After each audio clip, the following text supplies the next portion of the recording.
Brad Halbrook with the Freedom Caucus, the Illinois Freedom Caucus. We're running a few minutes late this evening, so I apologize and hope you will understand. We've had a few glitches here as things go. That's the beauty of going live, is things kind of unfold, and some things you can control and some things you can't. So I'm joined here tonight with my cohorts, Chris Miller from Oakland, the chairman of the Illinois Freedom Caucus, and Blaine Wilhauer, the representative from Beecher City, the 107th. And we hope to have one or two others on here this evening. And tonight we are going to talk about the Safety Act as we're getting close to that January 1st effective date on many, many provisions. We're going to spend a little bit of time kind of giving you an update since the last time we got together back in August, and kind of talk a little bit more about that, or I guess earlier in September. So with that, I am going to introduce the chairman of the Freedom Caucus, the state rep from Oakland of the 110th, Chris. Hey, Brad, it's great to be here tonight with you and Blaine. I tell you what, this is a continuance of the Democrats' misinformation campaign that started with a whole myriad of different things. I think that one thing that they have figured out is that we are typically headline readers, and so you got to look past that and remember that most of the time that the title they give these bills, that the bill does exactly the opposite. Example one, the Safety Act. I mean, it does anything but keep you safe. You know, it's like if your house is on fire and you just pretend like it's not burning, guess what? It's still burning. And it's the same way with this bill. Just because it has the title of a Safety Act doesn't mean it's so. But they continue to try to mislead the people and refuse to deal with the issues of safety and security here in the state of Illinois, and that needs to change. Exactly. Well, and Chris, I know you'll have more insights for us as the evening progresses. And so with that, I want to introduce Representative Blaine Wilhauer, the 107th from Beecher City. Blaine, the floor is yours. Give us some kind of opening thoughts here about this evening. Hey guys, thanks for being here, and thanks everybody for watching. You know, Chris, when you said about the house burning down, they don't try to make you believe it's not burning down. They try to make you believe that it's actually good for you, that it's burning down. That's kind of what they do now. You know, obviously. Yeah, that's right. Yeah, that's a whole different conversation. There's a lot of things going on right now. Obviously, we're 36 days away from a huge election, so we can't encourage people enough to get out there and vote early, vote on game day, do whatever, but get out there and make sure you get your friends out there to do it too. But the governor continues to try to gaslight on this Safety Act issue. He's you know, they're really avoiding the things that it does, and the you know, the handcuffs that it puts on the police and the prosecutors when it comes to making our communities safe. He keeps saying that it's just, you know, oh, this is one of these deals where we just want to, you know, and he's mentioned this several times, that we just want to keep the single mother who shoplifted a package of diapers. We want to keep her from having to go to jail for 6 months. It's a bunch of baloney. There are things in the law that prevent that from happening already. It's much bigger than that. And people need to be aware of what's going on, and the media needs to do its job and you know, push back. You know, hopefully the governor and Senator Bailey are having a debate on Thursday night, so hopefully there's some pushback there on that. So we look forward to all that stuff here, and look forward to talking more this evening. Excellent. Thank you. And Dan's trying to join here. He's running a little bit late, had some meetings this afternoon and evening, and we'll see if we can get Dan Calkins from Decatur on here in a little bit. With that, I'm going to open up, and we're going to, you talked about the governor, but let's talk about Speaker Welch. Last Wednesday, kind of doubled down on this whole business about the Safety Act. And his quote, I don't quite understand this, maybe you guys can shed a little light. It's important to listen and learn from perspectives that are different from my own, he says. Any thoughts on what he's getting at there? Oh, like listening and learning when we so-called debate this at 4 o'clock in the morning has dropped on us, and we start debating on this stuff, and somebody says something that they don't like about something about blood running down the streets of Chicago or something of that nature, and they just cut off debate and go straight to a vote. So excuse me for thinking that it's a little ironic that the speaker would be talking about having a conversation with people that they don't agree with. Yeah, exactly. Well, and guys, we really have come to know when the really, really good bills get debated and passed, they're usually at least 5, 6, 7, 800 pages or more long, and we usually start debating them at 2, 3, 4 a.m. And we know that's always the best stuff. Chris, yeah, Chris, any thoughts on that? No, it's true. If you pay attention, the really, really, really bad stuff always happens between midnight and 5 a.m. in the morning when they think that nobody's paying attention. So that's a little tip off for the future is that you can't outthink these guys. And so, but I know that, the biggest problem that I see in this whole mess is that you can't solve a problem until you admit that you have a problem. And every problem has a solution. It's just a matter of like having two separate sides of the pliers until you put the bolt in the middle and put them both together. It's pretty well useless. But when you get good ideas from actually people in the field, there's a reason why all of the state's attorneys are opposed to this, except it's because it's bad legislation, and bad public policy affects the public in a negative way, and this whole mess needs to be repealed. Right. And you mentioned something really important about the state's attorneys. I just want to touch base here about some of the comments that our governor has made here recently about this thing. He says, well, he's kind of supportive of some changes, but he says the reason why he wants to make these changes is so that people can understand it better. I just think that's crazy. We're going to make the changes so people understand the legislation better. He says, one thing I think is reasonable is that there are people who do not understand the Safety Act and are misrepresenting it. So making changes to the language is such so that people will understand. That's a direct quote from our governor here in the last week or so. That Any sounds thoughts pretty on that, convoluted.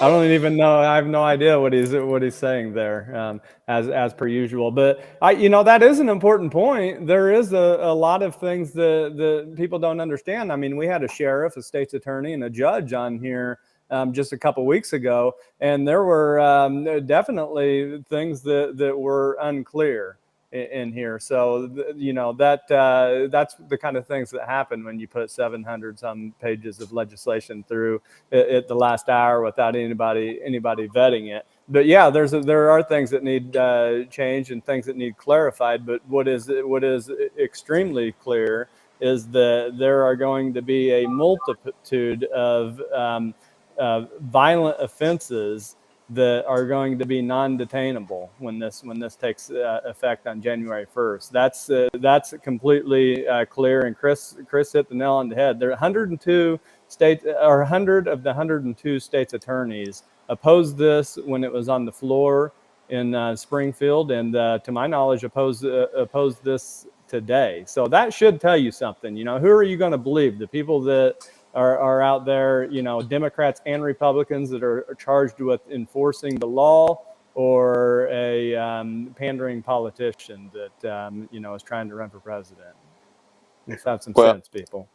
Well, that's exactly right. So, guys, I want to kind of just touch base here about one of the kind of the major changes is about this pretrial release. That now the burden is on the state to prove that there's clear and convincing evidence that the defendant has committed an offense and poses a real and present threat to public safety. And don't they have 48 hours or even that long to make that case before they just kind of revolving door? These violators come in, and if they can't prove in a rather short period of time they could release them back on the streets, guys. What's your thoughts there? Yeah, the bar is set pretty high. To my knowledge, yeah, they have 48 hours, but if they can't prove that it's a clear and convincing threat to a specific person, which goes well beyond what it is right now. Right now, it's it's a little bit broader, threats to the community, threats of flight, things of that nature that give the judges discretion over this. We're taking all of that away to where it either you have to prove willful flight, which is a really high bar. This isn't, and you can't use their past skipping out of court, no matter how many times they've done it. You can't use that to prove willful flight. Willful flight's basically, you're in an airport with a ticket to Guatemala or somewhere. So it's, you either got to prove that or they're a clear and convincing threat to a specific person. Both are extremely high standards. They're high bars that, that's why these state's attorneys oppose it, because they can't, those are things that you can't prove. And Right. you're talking about second degree murder, and you're talking about some arson and some major things. Exactly. Chris, any thoughts or add on to that? Well, I just think that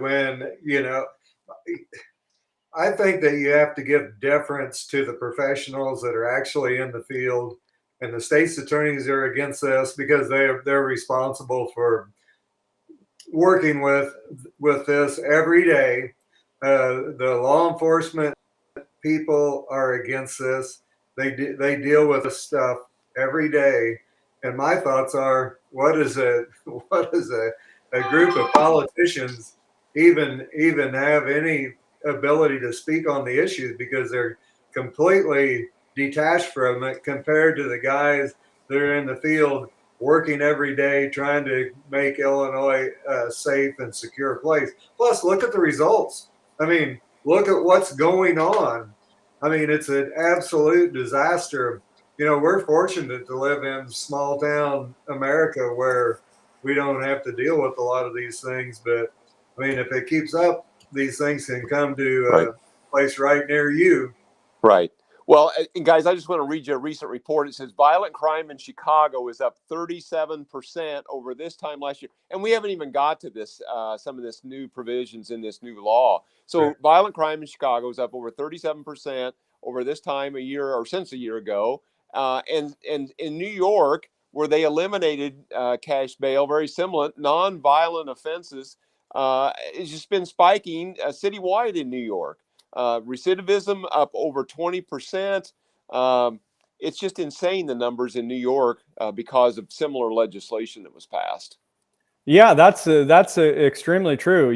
This isn't the first time the eliminating cash bail has came up. You want to see how it works. Look at where they've done it. They've done it in the city of Chicago. Mhm. Kim Foxx, the state's attorney, the George Soros funded state's attorney in the city of Chicago and Cook County, they've been doing this system up there, and look at what's happening. I think there was at some point a count on the number of nights that we've went in Chicago without not having a shooting. I mean, we're probably close to 100, maybe more. There's been over 500 murders in Chicago just this year alone.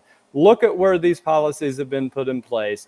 Look at what the reaction has been to it. It's not good.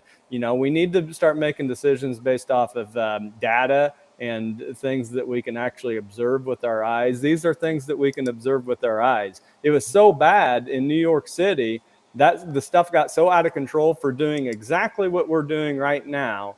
Maybe not even going as far as what the state of Illinois is going. It got so bad that Bill de Blasio, the admitted socialist, former mayor of New York City, said that, hey guys, we've got to change this. The legislature has got to get back in there. We got to give some of this discretion back to the judges. We got to take the handcuffs off the police, because crime is out of control in this city. That's what happened there, and that's what's happened here. In California, the voters overturned this law. So we're literally to the left of New York and California, and that's not a good place to be right here in the heartland. Right. So on this cashless bail, starting January 1st, they'll be given a notice or a summons to appear. But if they fail to show up, right, they get another notice. Well, what's the word I'm looking for there? There won't be a warrant issued if they fail to show up as a result of the first appearance, right? And they have a period of time. They get another notice to show up. I think that's crazy. It is crazy, Brad, and we all know that the outcomes of all these things are measurable and predictable, because unless we all know from raising a family, if if the behavior doesn't change until the consequences are severe enough to cause a change in behavior, and when they slap these criminals on the wrist and turn them back out on the street, guess what? It's very measurable, it's very predictable, that nothing's going to change, and it's probably going to get worse as time goes by. Right. Hey, and here's another part of this thing, that those that have electronic monitoring, if they leave the monitoring area, nobody's going to worry about them for 48 hours. No, I mean, these people could be out of the country. I mean, or the other side of the country within 48 hours, right? I mean, how far away can you get in 48 hours? And, so let's say you end up in Florida or California, Alaska, Mexico. Yeah. So how's that going to work out? Is local law enforcement going to chase them down? I mean, that just seems crazy. That's some of the, well, it seems crazy because it is crazy. I mean, we think about this stuff and try to ascertain where they came up with this at, but literally you can get put on electronic monitoring, which there's some very, very violent, people that are let out on bail that are put on electronic monitoring. I mean, these aren't run of the mill, stealing diapers from CVS. Folks, they can literally cut their electronic monitoring device off.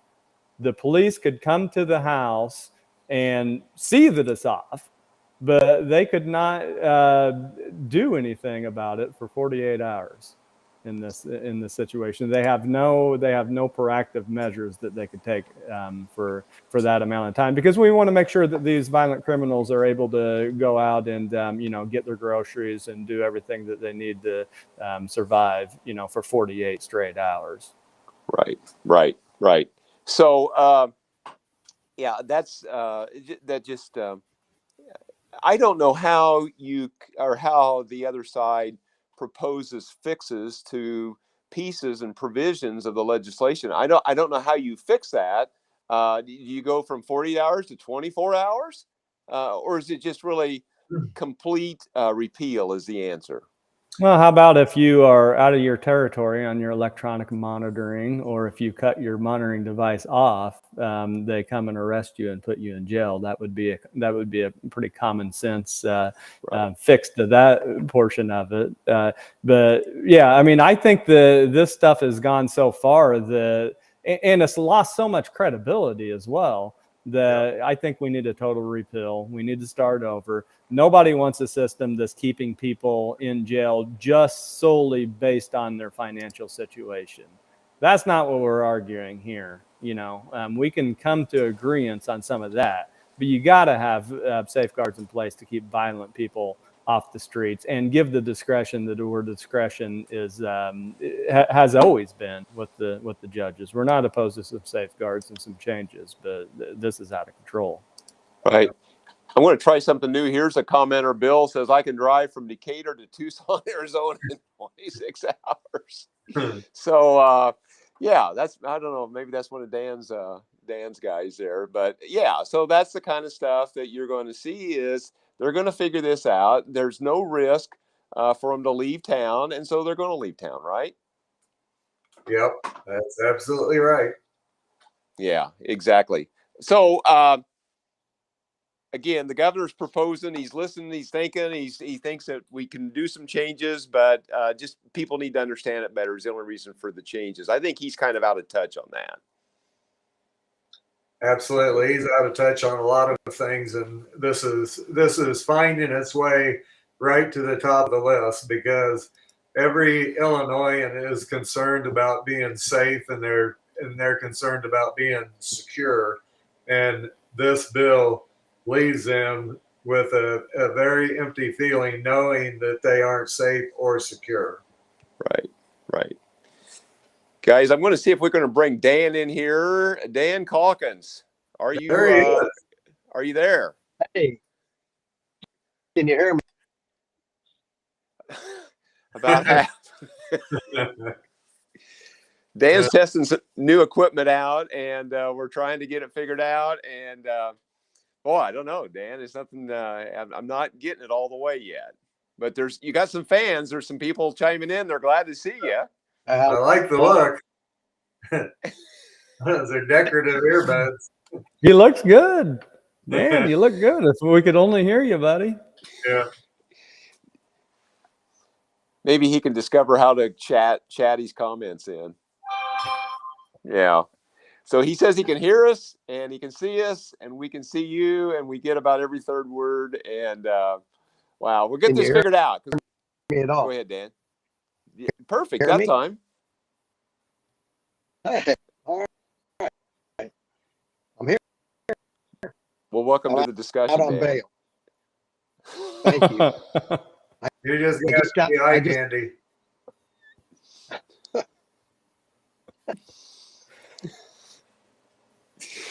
Well, Dan, I think we're getting up close to about 25 minutes here into this discussion. I know you kind of had a busy day and you're having a little trouble there with the equipment. We'll get that figured out for the next one. I know you got some fans that want to see you and hear you. Any thoughts that you've got on any of that? I know we've kind of covered some bases here on this impending effective date of January the 1st. What are you hearing from constituents? Let's give it a try and see if the microphone works up there, Dan. And what are you hearing from constituents in your area? First of all, thanks. Concerned about what's going on. State's attorney called me last. Organization had a Zoom call meeting yesterday, and a bunch more of them are going to join the lawsuit. He announced this week, I think. So we'll see a bunch of them. State's attorneys did not want to join. They feel work with Senator Bennett, members of the General Assembly, not as a ship in a lawsuit. Actually, support this. So, one of the accomplishments is to get the state's attorneys called for and a meeting in Springfield. And we call after the election to see where all the General Assembly and the governor stand. I don't think we're going to get that accomplished. Right. Yeah. So Senator Bennett has proposed SB 4228, I believe it is, and some provisions there, and we're kind of starting to see that and kind of start to look at the analysis on that and make our own analysis about some of this stuff. So, but yeah, several states' attorneys are joining in on lawsuits. So we'll see where that goes. Talk about some of the stuff that's in Senator. You had an opportunity that it does is it addresses of the people. Okay. All right. I mean, it's on 4, so 80 or 720. Is that any better? Not really. Okay. We'll get it figured out. Roger. Anyway, one of the big parts of the Senator that it eliminates illegal on January 1st. That's a huge step forward.